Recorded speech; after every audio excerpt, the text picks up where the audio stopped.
পুরীর রথযাত্রার মহোৎসবের এক অপূর্ব অধ্যায় বাহুদা যাত্রা। 7 দিন গুন্ডিচা মন্দিরে কাটিয়ে ভগবান জগন্নাথ তাঁর ভাইবোনের সঙ্গে ফিরছেন তাঁর মূল আলয়ে। এটি ভক্তির এক পবিত্র ফিরতি যাত্রা। বাহুদা যাত্রা হল জগন্নাথের ফিরতি পথ। গুন্ডিচা মন্দিরে 7 দিন থাকার পর তিনি তাঁর ভাই বলভদ্র আর বোন সুভদ্রার সঙ্গে ফিরে আসেন পুরীর জগন্নাথ মন্দিরে। এই যাত্রা ভক্তদের মনে নতুন আশা আর ভক্তির আলো জ্বালায়।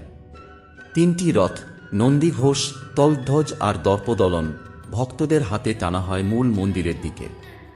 লাল, হলুদ, সবুজ কাপড়ে সজ্জিত এই রথগুলো পুরীর রাস্তায় এক অপরূপ দৃশ্য সৃষ্টি করে।